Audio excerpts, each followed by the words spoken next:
Okay, so we have been talking about liberty thus far, and our next installment here is going to be liberty as applied to a republican government versus a democracy.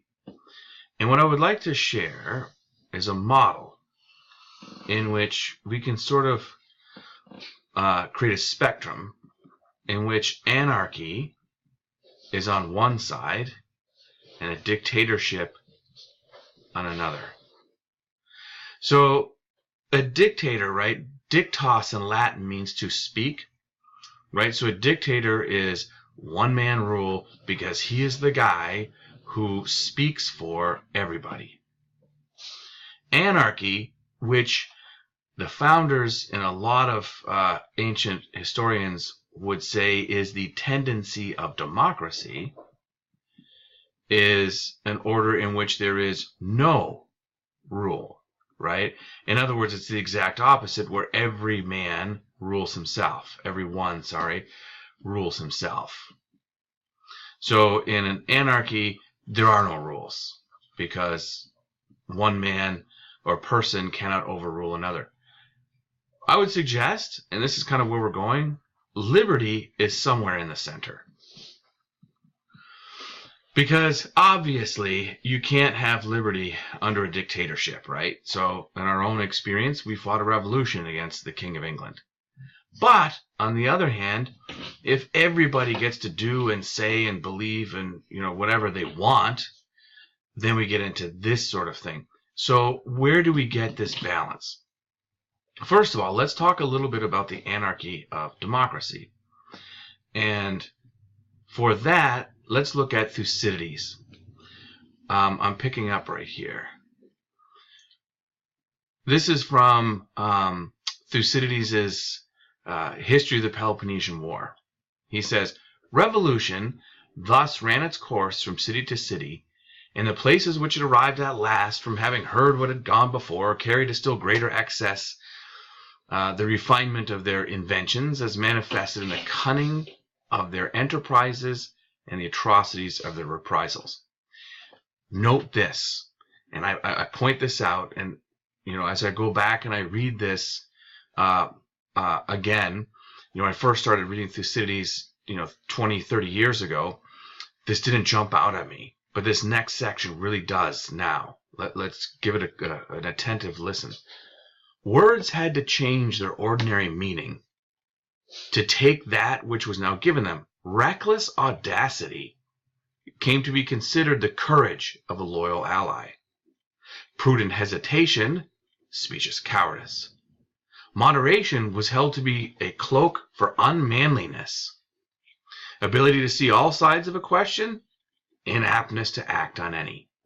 Right? So Thucydides is saying here that in times of chaos and revolution, right, there is no more moderation. Right? Notice he said reckless audacity became the courage of a loyal ally. So in other words, it's not so much about loyalty, or loyalty has come to mean reckless audacity.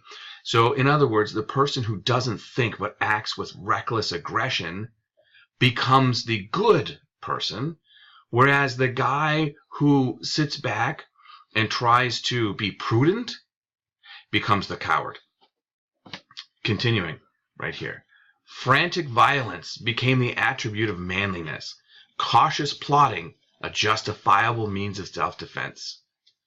The advocate of extreme measures was always trustworthy. His opponent, a man to be suspected. To succeed in a plot was to have a shrewd head. To divine a plot, a still shrewder. But to provide against having to do either was to break up your party and to be afraid of your adversaries. In fine, to forestall an intending criminal or to suggest the idea of a crime where it was wanting was equally commended, until even blood became a weaker tie than party, from the superior readiness of those united by the latter to dare everything without reserve. For such associations had not in view the blessings derivable from established institutions, but were formed by ambition for their overthrow. and the confidence of their members in each other rested less on any religious sanction than upon complicity in crime. The fair proposals of an adversary were met with jealous precautions by the stronger of the two, and not with a generous confidence. Revenge also was held to more account than self-preservation. Oaths of reconciliation being proffered on either side only to meet an immediate difficulty, held good only so long as no other weapon was at hand. But when the opportunity offered, he who first ventured to seize it and take his enemy off his guard thought this perfidious vengeance sweeter than an open one, since, considerations of safety apart, success by treachery won him the palm of superior intelligence. Indeed, it is generally the case that men are readier to call rogues clever than simpletons honest, and are as ashamed of being the second as they are proud of being the first. So what is he saying? Well, in times of, anarchy here, when faction is so ripe, when moderation is gone, when compromise is gone, here comes the strong man, right? And so whichever side you're on, party becomes more of a tie than even our own families, right? So in other words, our political attachments become so violent that we can't even talk to the other side. So much so, here he said in the last few sentences, right, is that it becomes more honorable to lie about a deal and screw over your opponent than it does about trying to actually come to a workable solution. The cause of all, I'm in the next paragraph. Don't worry, this will be the last paragraph we look at from this. The cause of all these evils was a lust for power arising from greed and ambition. And from these passions proceeded the violence of parties once engaged in contention. The leaders in the cities, each provided with the fairest professions, on the one side with the cry of political equality of the people, on the other of a moderate aristocracy, sought prizes for themselves in those public interests which they pretended to cherish, and, recoiling from no means in their struggles for ascendancy, engaged in the direst excesses. So in other words, what's he saying? So here comes the leader, right? I guess you could call this the populist, who sees the tension between rich and poor, basically, right? As he says here, between the moderate aristocracy and the political equality of the people. Right, and he exploits that. He exploits that tension for his own excesses. Continuing, in their acts of vengeance, they went to even greater lengths, not stopping at what justice or the good of the state demanded, but making the party caprice of the moment their only standard, and invoking with equal readiness the condemnation of an unjust verdict or the authority of the strong arm to glut the animosities of the hour. Right? So again, gone is any semblance of sticking to an overarching, just plan. Instead, by caprice. In other words, by, the changing impulses of the moment become the most important thing. Thus, morality Thus, morality was an honor with neither party. But the use of fair phrases to arrive at guilty ends was in high reputation. Meanwhile, the moderate part of the citizens perished between the two, either for not joining in the quarrel or because envy would not suffer them to escape. So Thucydides here is giving us, fair warning about the evils of democracy, because in democracy, what begins to happen is that there's no order, which is what anarchy is all about, right? And so it's a time in which passion and personal interest overwhelm the good of the whole. Now, obviously, here we didn't read Thucydides for dictatorship. I'm not going to spend a whole lot of time on dictatorship because I think you know what a totalitarian government means. But this side might be a little more difficult because, in America we have come to use this term a lot. because I think we've we've equated this democracy kind of with everyone rules himself, right? More and more we hear things like, I should be able to do whatever I want, think whatever I want, say whatever I want. And we're confusing, that sense of extreme democracy with liberty. Because remember, if we go back to our tripartite soul, right?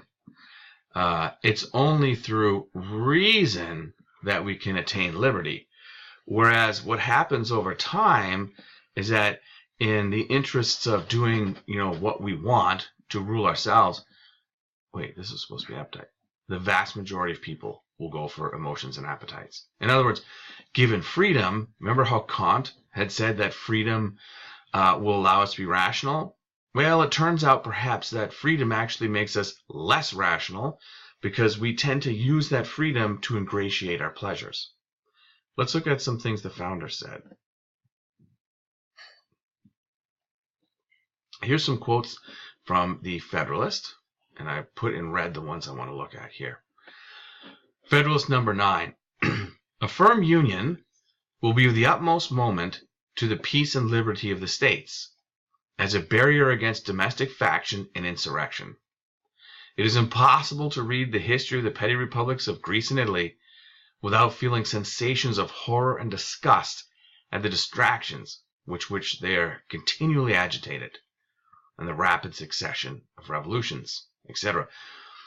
In other words, what? These Greek democracies, and historically it's very true, yes, we hold them up as, freedom and that sort of thing, but they destroy themselves in violent civil war and faction. Here's a very famous one, Federalist 10. This is sort of like Madison's statement really on the American political philosophy. He says, from this view of the subject, it may be concluded that a pure democracy, by which I mean a society consisting of a small number of citizens who assemble and administer the government in person, can admit of no cure for the mischief of faction. A common passion or interest will, in almost every case, be felt by a majority of the whole.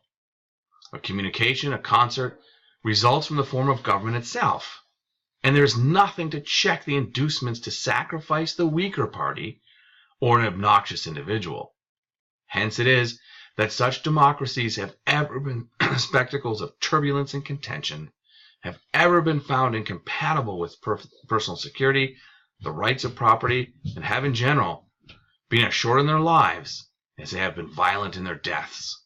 Okay, so this is what the founders think about democracy. There's another good one here. Federalist 41.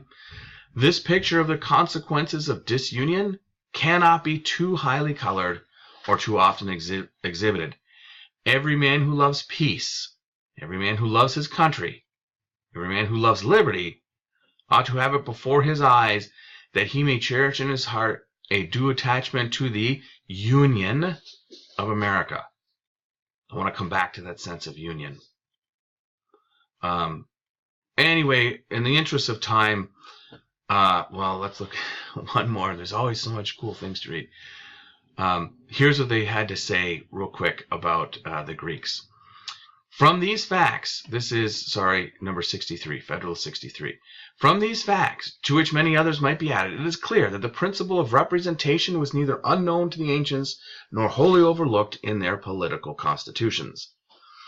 The true distinction between these and the American governments lies in the total exclusion of the people in their collective capacity from any share in the latter, and not in the total exclusion of representatives of the people. Okay, so what's he saying? So he's saying that at the end of the day, the American system is based on representation, right? And that's what a republic is, representation. Because the people themselves are too given, ultimately, to emotions and appetites, and cannot rule themselves. That's the whole thing. And when we cannot rule themselves, when we can't rule ourselves, then we destroy other people's rights, trample on them. So liberty really is about not being anarchic.